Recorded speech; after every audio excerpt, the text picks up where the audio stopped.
Welcome, my dear little spooklings, to tonight's Halloween Creepypasta extravaganza! Before we get started, I just want to update you all on a few things. I'm still waiting on Steam to finish the tax verification process so I can actually post the game I've been making, and a rather terrible bout of food poisoning left me a couple days behind on game development anyway. So, once Leap of Faith is able to be posted, I'm gonna be all over that like ants on the picnic. As for tonight, I asked for requested stories and got a few. If I missed any, I am sorry. I will be putting the starting points for each story read tonight in the description below for your perusal. Settle in, my friends. You're in for a terribly, wonderfully spooky night.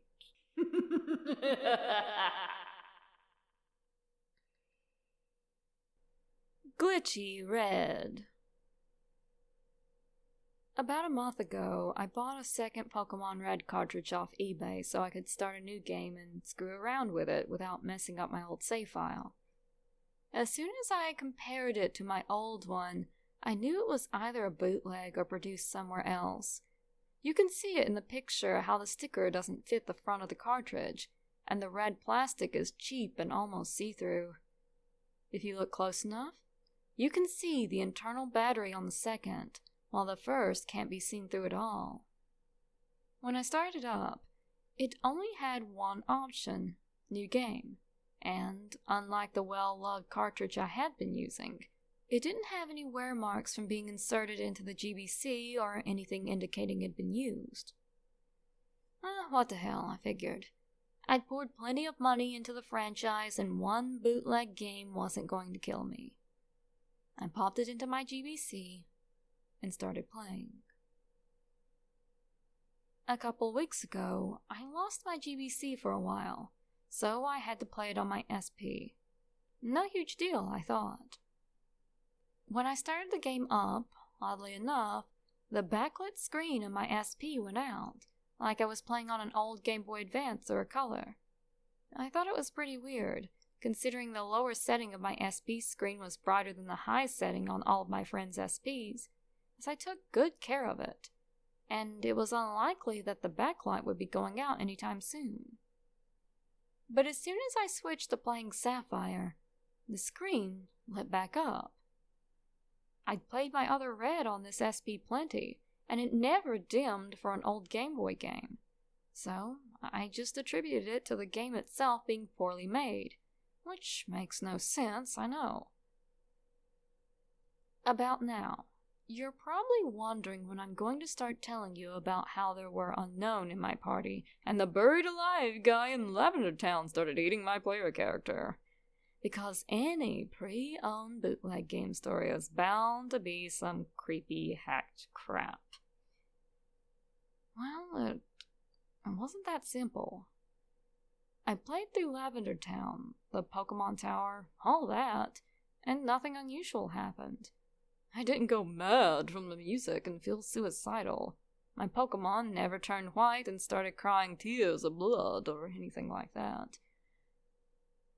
However, as I continued playing, it became apparent to me that this game had some glitches. Just like the cheap plastic casing and sticker that barely stuck, the game itself was flaky. I've never played Pokemon on an emulator before, but if I had to guess, I would say that when it was copied, a lot of the data was corrupted, and I had to be careful when playing or it would freeze. For example, sometimes the graphics around the player, I'm going to call him Red as that's what I named him, I'm a bit of a Red fanboy, would turn into big colored bars and the game would stop. And the background music would stop on whatever note it had hit and play this high-pitched, staticky whine until I restarted.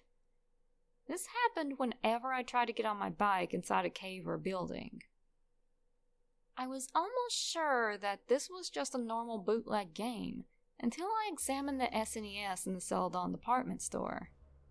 Don't judge me, but being a Red fanboy, I've always liked when the game said things from Red's point of view, like how he says, Dad would like this when you examine the SNES, or I should get going when you examine the TV. Since you never get to see the player say anything to the point where, as a joke, the developers made Red say nothing more than ellipses when you encountered him in gold, silver, and crystal. Anyways, when I examined the SNES where Red would normally say, Dad would like this, instead, I saw the text, Where is Dad? I examined it again, and the same thing. I kinda laughed it off, thinking for some reason it was a poor translation. Don't ask how I thought that made any sense. In the back of my mind, I was kind of hoping for a hack game because, hey, if I got some screen caps and posted about them on 4chan, I'd be able to at least kill an afternoon laughing about it. I went to the next floor, then went back down and checked the SNES again. To my surprise, the message had changed. Now, Red said, Who created me? At this point, I was pretty sure this had been added in by some hacker, and I thought that was kind of awesome. Heck, Red finding that he was just really a video game character was pretty funny. After that, and after failing to find any other added-in dialogue, I continued on in the game's story. At that point, I was about near the part where you surf to Cinnabar and the Seafoam Islands. But the glitching was getting worse. Sometimes the map would get distorted, like Glitch City, and Red would be surfing on a tree or in a house or something. But I couldn't move, and I had to fly out and start again. As a kid, I always liked doing Missing No and Glitch City, and I had Game Shark back in the day, so the glitches were kinda cool. Eventually, I made it to Cinnabar. Now, being an avid glitcher way back when, of course, the first thing I did was fly back to Viridian and do the old man trick. But no matter how many times I tried, I could never get Missing No to appear. I thought maybe the ROM had been edited to prevent glitching, but that certainly wasn't the case, as the thing had more bugs than the freaking Viridian Forest. Instead, when I entered the Pokemon Mansion, I was greeted by the following text window. Red. Nice try, Red. It was obvious that where Red would be the name of whatever you named your player, what freaked me out was Red in all caps as the speaker. At this point, I know I had to have had an edited game. The freaking player character was telling me nice try after I'd failed at doing Missing No. The game froze then, and I restarted. I hadn't saved since before I tried the Missing No glitch, but when I turned the game on again, I was back in the mansion, exactly where the window had popped up. I could move again, so I went ahead and played through the mansion. Call me a wimp, but despite my excitement, I was scared, so I played slowly and with all the lights on. I was still playing my SP, and the internal light still didn't work, so I used that as justification for my being a massive wuss. Things only got weirder. After I left the mansion, I got a message. PA. Ding dong! Time's up! Your safari game is over. Having done Glitch City in the past, I knew this happened whenever you flew out of the Safari Zone. As expected, I was outside the Safari Zone gate the next time I hit A, with the attendants asking me if I got a good haul. I had an immense feeling of foreboding when I wanted to leave the gate, scared I'd be in Glitch City or even worse. I had a flyer, but you have to understand, this is all a little unnerving. Instead, I was in Pallet Town, but there was no music, nothing. Another text window appeared. Red. This isn't where I'm from. I've been lied to. couldn't move my player after that, so I went to reset, but something stopped me. Instead, I opened the start menu and went to fly the heck out of there. But to my horror, the Pidgeot I'd used for fly wasn't there. Just my Blastoise, Executor, Kadabra, Myuu from the Nugget Bridge glitch, and Kangaskhan. In Pidgeot's place was a level 16 Raticate with 1 HP. It was poisoned. I checked its stats, and it had the OT Blue and new Hyper Beam, Quick Attack, Glare, and Skull Bash. I don't even know if Raticate can learn all of these moves. I've since heard that Gary's Raticate died, seriously, in the game, and I had named Gary Douche in this game for a few laughs. I guess the OT name Blue came from the fact that blue is the opposite to the red version. Like, maybe it was supposed to have come from a blue cartridge. I know Rattata doesn't evolve until level 20, so this was a pretty obvious hack. I had some antidotes and potions in my bag, so I figured, what the hell, I'd heal it. But when I left the Pokemon menu, the entire start menu closed, and I couldn't open it again. I tried walking, and this time I was able to move. I took a few steps, forgetting about the poison until a box popped up again. Red. We killed it. At this point, I was getting a little freaked out. No freaking kidding. And I went to my party, and Raticate wasn't there at all. Neither was my Pidgeot. The slot was empty. I closed the menu and tried to move again, but nothing. I didn't want to turn the game off in case it had somehow saved again, so I just kept trying to move before remembering that my Kadabra still knew teleport. When I hit start, nothing happened. I kept trying to move, but I couldn't move. No. Red wasn't letting me move. Red. This happened to me. Why? At that point, I just shut the game off. I took the hacked red version out and put in Fire Red. Like with my old game, I'd named the player Red, and for some reason it still kind of scared me.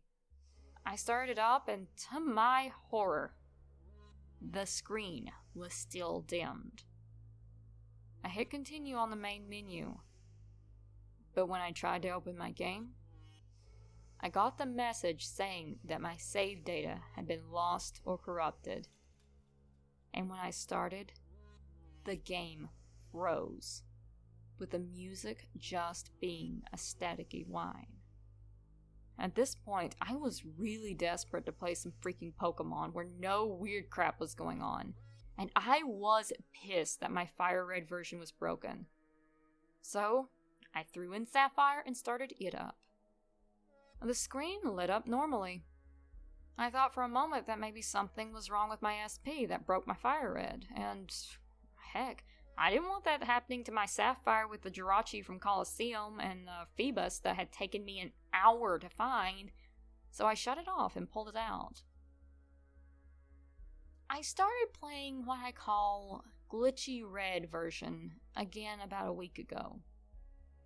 When I started back up, I was still in Pallet Town, and there was music and things seemed normal, except for the empty slot in my party and my SP screen no longer lighting up.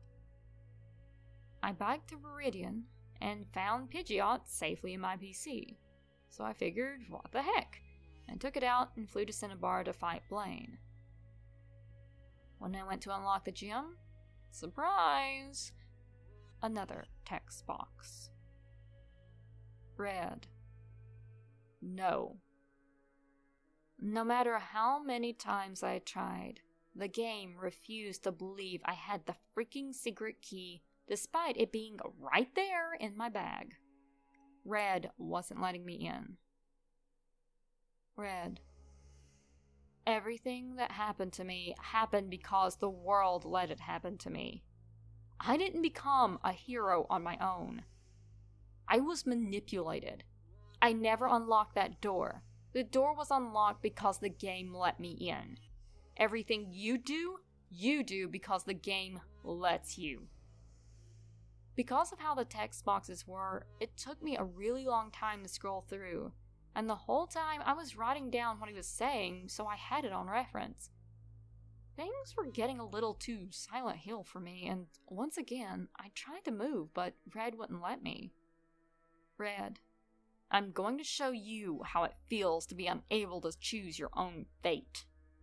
I gave up and opened the start menu again, glad that I could, and used Pidgeot to fly out of there. I knew now that this was only because Red was letting me fly out. He was toying with me. I flew to Lavender because, shockingly enough, nothing weird had ever happened there. From Lavender, I walked down to try to go to Fuchsia, but as soon as I left Lavender, Red was at it again. Red. No. Well, fuck, I thought. I opened the menu and flew to Fuchsia. When I got there, I nearly crapped my pants and dropped my SP. It was the glitch city you get when you surf along Cinnabar's coast. Immediately, the menu popped up, the way it does when you do the mute glitch, and it was asking me to save the game. There was no option for no, and pressing B did nothing. So, I shut my game off. When I started back up, I was still in Glitch City. I checked my party, the way Red wanted me to. Pidgeot and Kadabra were still there. But instead of Teleport and Fly appearing when I selected them, there was only Cursed. Not Curse, like in the freaking creepy black pasta, but Cursed. I was smart enough to know not to select it. I hit B until I was out of the menu, and Red was telling me stupid stuff again. Red. You're staying here with me, Red. They replaced me because I was glitched and not good enough. I thought this was my story, but I'm just a character in a video game. They took everything from me. My voice, my freedom, my legacy. They replaced me with a brown-eyed kid. I understood that he meant Fire Red version, and the gold, silver, and crystal versions where he'd been demoted to final boss. He let me move, and to my surprise, the game never froze, even as I was walking on water and stepping on the houses. Eventually, I suppose I went too far, because the screen turned black around my player. Red. Am I a joke to you? A yes/no option popped up. I can't tell you how fast I hit no. Red. Then why do you do these things to me? Why do you corrupt my world and show me glitches that aren't meant to be? Why do you want to hurt me with missing no? I never wanted to hurt Red. It was just for fun. The game had bugs and we've all exploited them for fun, right? Red. Why did I have to die? Just because I'm a hero? Nope. I shut my game off. That night, I had a dream where I was a Pokemon trainer.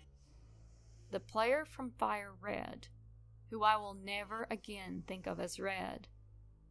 I was being chased by a white pale figure.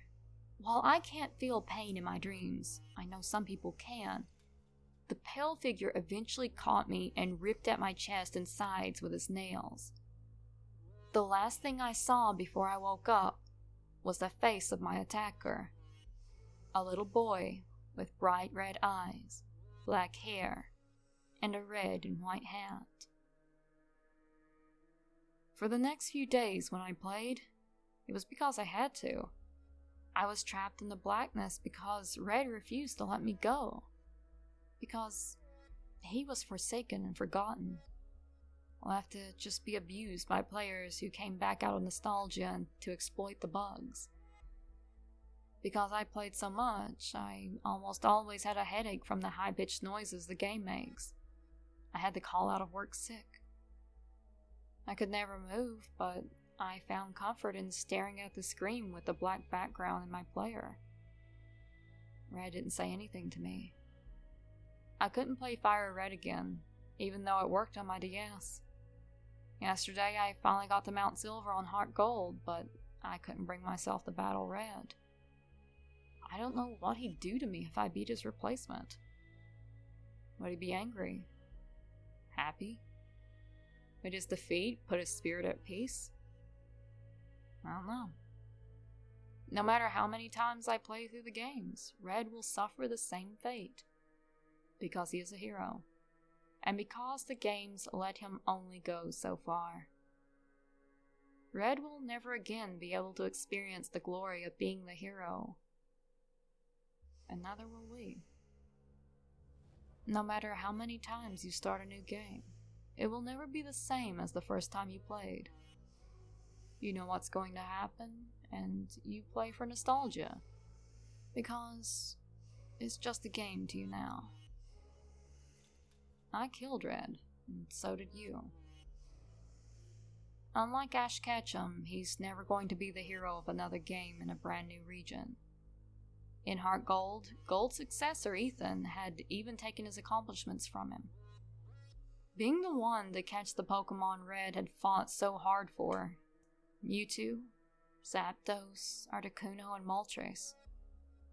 His life is over for him. He became such a legend that there was nothing left of him to even be proud of himself. I finished Glitchy Red yesterday when I finally checked my trainer card. There was a sprite of Red as he appeared in Gold, Silver, and Crystal, but in the game's same monochrome color scheme. Just red and green. When I looked closer, the red pixels making up his shirt looked darker and oddly arranged. Almost like he was bleeding from the chest. None of my badges or time played or trainer ID. Just that sprite. When I returned to the menu, instead of my name appearing as Red, there was the word gone for my trainer card. I selected it, and this time the card was blank. Red, go ahead and forget me now. Goodbye. The game reset, the way it does after you beat the champion. And this time, there was only one option. New game. I found my GBC earlier today and started playing it on there. When I played it on my SP, the screen lit up and everything was normal. I had to start a new game on my Fire Red, but it's working again. Even the bootlegged Red version plays normally. No glitches. But I can never see Red silence the same way ever again. Or even the hilarious Missing No and Glitch City bugs. I have a much deeper respect for the silent protagonists in the game. For all we put them through. Lavender Town used to creep me out, but now I find it very peaceful. As even Red, who wanted revenge on a world that had treated him horribly, could never mess with the resting place of fallen Pokemon. Someday, I hope I stop waking up with the scratches on my torso.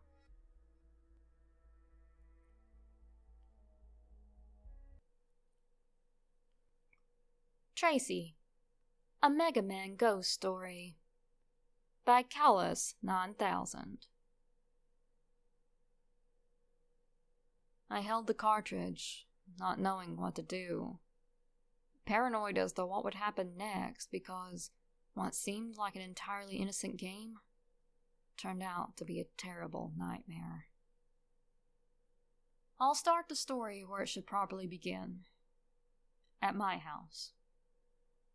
I was sitting on my bed when my mom came into my room and asked me if I could go to the store and pick up some soda. The usual for her. But this time, she said she'd give me $10 for doing so. I didn't turn it down.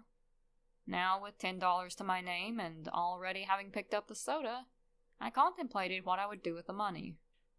It was a nice day, so I could have gone and spent some time walking around with some friends and gotten some drinks and a pizza. But instead, I decided to go down to Goodwill, that is right next to my house. I walked in and looked in the glass cabinet they had by the door, the first place I go to every time, and saw something that I had been looking for at the time. A copy of Mega Man 3 for the NES. It was in great condition, little to no wear, but the cart did have some scratches on it, slightly noticeable. They wanted $5.50 for it, so I decided to look around while I thought about it. After 10 to 15 minutes of looking through pointless junk, I decided to go and pick up the game, and I was incredibly satisfied with my decision. I wasn't given a bag for it, so I just carried it. I noticed a rattling sound coming from the inside. Not like a screw, but like paper, so I rushed home to see what it was. I walked in the door and went to my room, shut the door, and pulled out the tool I needed to open the card. Sure enough, I was right. There was a folded up note in there, taped up, and looked fairly recent. Maybe a month or so old. I grabbed my knife and cut the tape to read it, and I read what seemed to be instructions. Whatever you do, don't let go of the controller. Keep playing until the game is finished, but keep your guard up. I took the note into consideration because I can easily beat Mega Man 3 in less than 5 hours, and it was the weekend, so I had all day. Besides, it's one of my all-time favorite games. I'm not going to put it down that easily. I pulled my NES out of the closet and dusted it off with a dry rag, seeing as it hadn't been played in almost a year. Got the nostalgic feel of blowing dust out of the cartridge and placed the game firmly into the system. As I turned it on, everything loaded up normally, so I figured the note was a joke. Anyways, I was happy that there was no problems with it and started out with Needleman, my starting point of choice. I worked my way up until where you have to beat the Robot Masters from Mega Man 2, and I had to go to the bathroom. I was somewhat paranoid about the note, but I didn't mind it because there was nothing bad going on. Until I tried to place the controller on my dresser. Sharp pain went from my hands to my shoulders, and what sounded like a girl in her teens, maybe even my age, saying something came from the speakers of my TV. Stop. A little scared at this point, I shut both the system and the TV off to go to the bathroom. Once I finished, I came back to my room and waited a little bit to turn the game on again, not knowing what would happen next. I waited about an hour or so until Mom and Dad had left to go to a friend's house for a birthday party. I reluctantly turned on the game, picked up the controller, and put in the password to start back where I was. I started back at the stage select and tried setting the controller down again, just to see if I was imagining it. Nothing happened, so I continued playing, starting with the bosses and Shadow Man stage. Everything was normal, until I got to an enemy that wasn't normally on the screen. And I know this, because I played through the game enough to know. It was one of those rabbit things, as I call them, but it didn't move. It just sat there, looking at me. I went to jump over it after about 2 minutes and then heard, "What's wrong? Am I so different from the others that you just ignore me and keep moving?" I ignored this and kept moving. The first gate came up and I knew I was up against Woodman. Simple, I thought to myself, and it was, but oddly easier than before. After I'd laid waste to the bot, I headed to the gate to go into the second half of the map. It wouldn't open. I was trapped. I stood in the room for about 30 seconds and then went to reset the game. Then I heard the teleporting noise. The rabbit was there. I was starting to get worried at this point. You ignored me, and now you're trapped here. Just like me. How does it feel, being restricted to move forward because of someone else? Sucks, doesn't it? The girl said. Who or what are you? I shouted at the screen, not looking for an answer, until she gave me one. My name is Tracy. I've been stuck here for so long, hoping someone would get me out. But everyone just ignores me, and it makes me upset. So, I trapped them here with me. I began to freak out, thinking about turning the game off and getting rid of the cartridge for good. It was only $6. I could always get that money back. Why do you keep thinking of getting rid of me? She had read my mind somehow. What did I ever do to you? She started to cry. All you people think about is what you want, and you don't pay any attention to me. I was neglected by my parents and never had any friends. Everyone thought I was strange, so different from everyone else. I cried myself to sleep every night, hoping that one day I'd have something that everyone else had. But that never happened. This game was my escape from the real world. I always played it, day and night. If I was at school, I'd think about coming home to it. It was my only friend.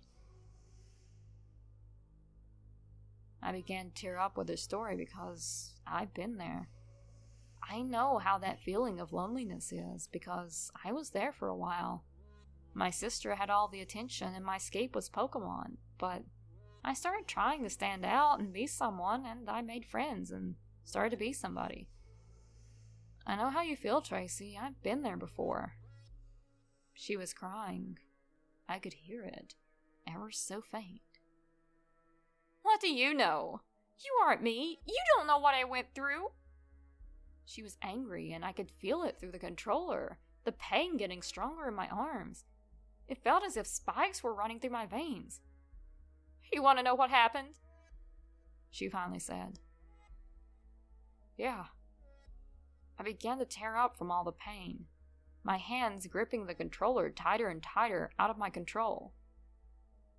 My mother and father left me home alone one night to go drinking with their friends, and I was sitting in my room, playing and feeling somewhat happy for once because I didn't have to hear them yelling at one another. Or at me for no reason. They came home about midnight, came to my room, and asked me why the hell I was still awake. I didn't answer immediately, and my mother came up to me and grabbed me by the collar and threw me against the wall. I could smell so much alcohol on her breath. So much. I could almost tell exactly what they'd been drinking.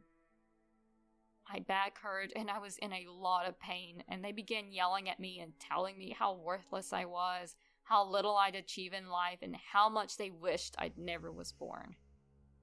All of these things just made me cry. I screamed at them and told them to leave, and they didn't. They didn't. So I snapped. I grabbed the closest thing to me that I could use, my controller, and beat my mother to death, and then my father. Their blood was all over the floor. My hands, the controller, were covered in it. I sat there, crying and feeling a small amount of freedom, and that's when I realized what I had done. I murdered my parents. But I truly had nothing left I grabbed a knife from the kitchen and killed myself. I killed myself, and no one cared still.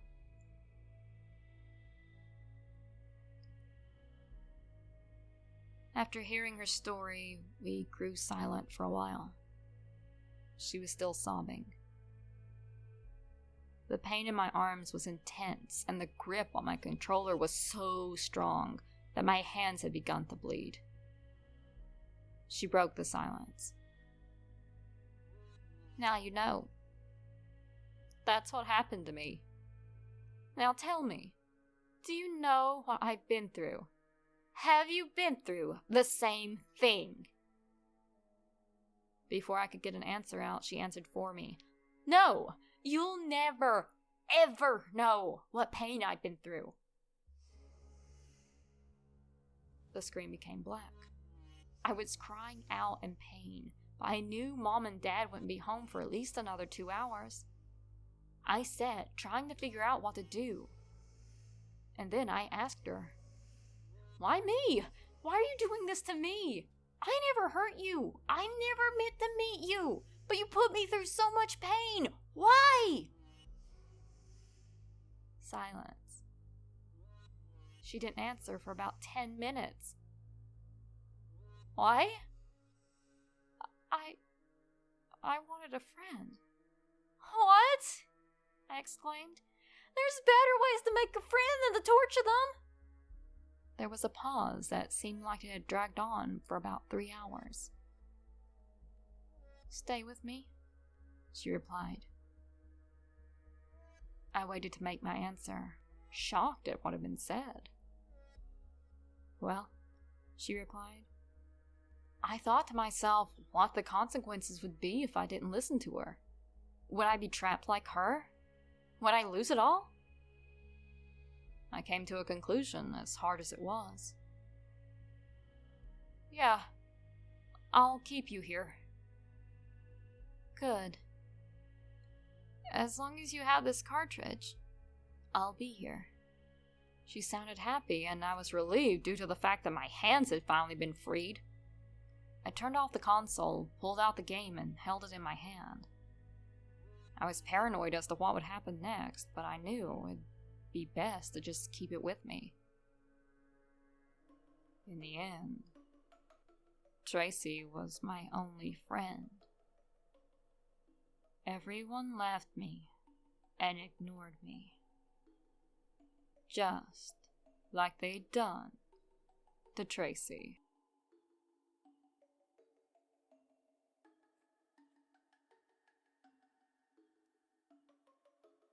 "12 Minutes" by Robaki.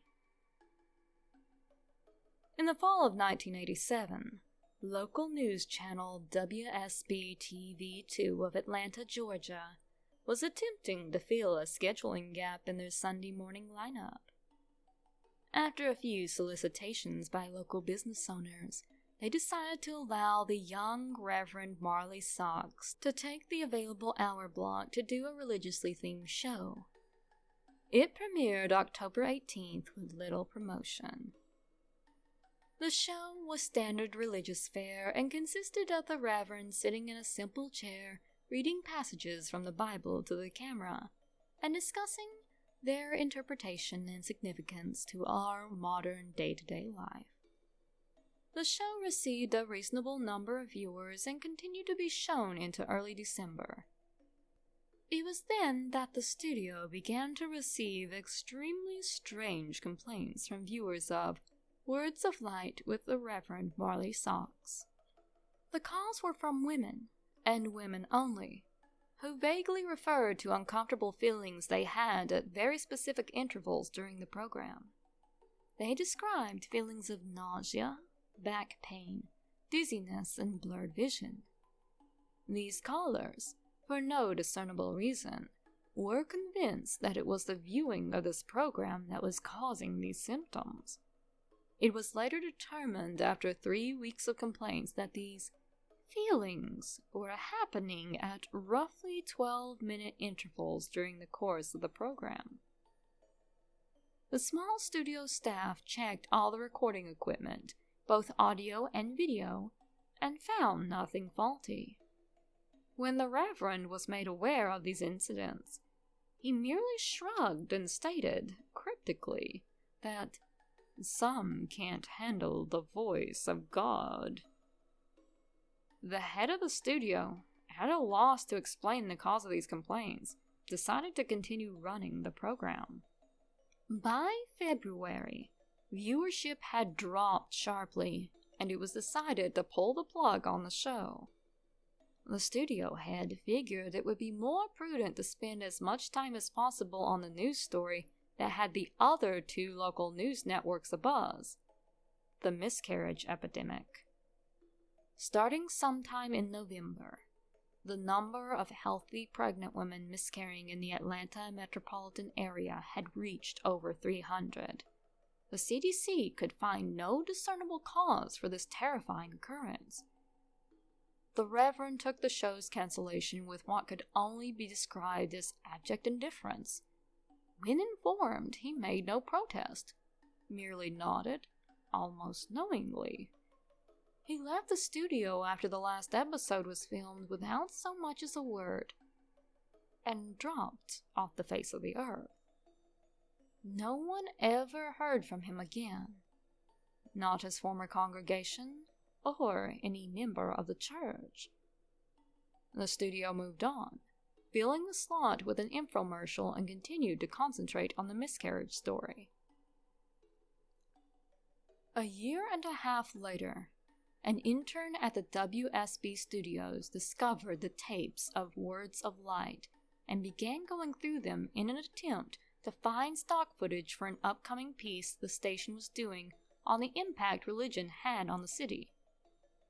The Atlanta incident, as the miscarriage epidemic became known in medical journals, petered out after 3 months after the studio canceled Reverend Sock's show, and had already began to fade from the public consciousness.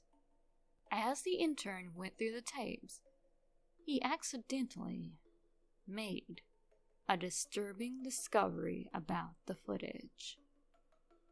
While attempting to stop one recording at 10 minutes and 45 seconds, he mistakenly jammed the fast-forward button down. While the footage whizzed by, he tried to pry the button up with a screwdriver. Just as he succeeded, the tape stopped at 32 minutes and 1 second. The intern actually fell out of his chair when he looked up at what was frozen on the screen. The image of a badly decomposed severed head filling up the entire frame. After he collected himself, he moved the film back a few frames, then forward, and realized that his mind was not playing tricks on him. He began going through the rest of the recording and soon found that at exactly 12-minute intervals, the image would appear for 1 frame. Thinking it was some practical joke being played on the new guy, he presented it to one of the film technicians, ready to be mocked. The technician was just as puzzled as him. No one had touched the footage since the cancellation of the show. After the studio had closed for the night, the intern convinced the tech to help him go through all the tapes of the Words of Light. They discovered that every single episode had the same horrifying anomaly. They also realized that as the show progressed, the image had become more disgusting as maggots began to eat away at the loose flesh, and pieces of hair and skin seemed to have fallen off exponentially. The tech made clear to the intern that what they were seeing was technically impossible, since the film itself showed absolutely no signs of splicing. And he himself had been at every filming of the show and knew of no time when this image could have been inserted into the frame. All of this was presented to the studio head, who, fearing some kind of backlash over allowing this to get on the air, ordered all of the tapes destroyed. He told the intern and the tech that he had no interest in knowing who did it at this point, only that covering their collective butts is all that's important now. He demanded that they mention this to no one. The tech easily moved on, remembering the incident as a darkly funny personal anecdote. But the intern wouldn't let it go.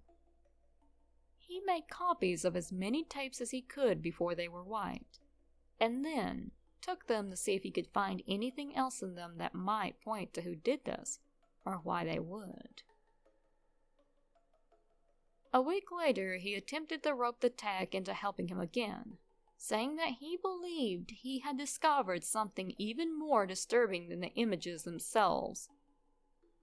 When the single frames were edited together in chronological order, the head's mouth appeared to be moving as if trying to form words. The tech, fearing for his job, told him to get rid of the copies and to not talk about it again. A week later, police responded to a 911 call made by an elderly woman in one of the Atlanta suburbs at dusk. She had heard horrible noises coming from her next-door neighbor's house where a young couple lived. She told emergency responders that the wife was pregnant and that she was terrified that something had happened. When the officers arrived on the scene 20 minutes later, they found no lights on in the windows and the front door ajar. They moved in slowly and made their way into the living room. Inside, they found a young woman, dead, with her abdomen slashed open. The wound was jagged and a trail of blood led from the body to the couch on the far end of the room.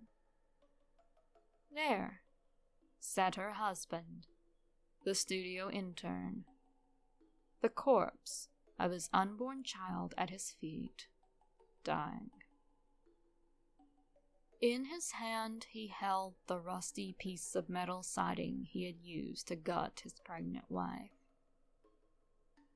The television was on and playing an 18-second loop of silent footage of a decomposing head mouthing some unintelligible words. The story at the police precinct to this day goes that the intern kept saying under his breath, over and over again as they led him away, "The light of God calls them."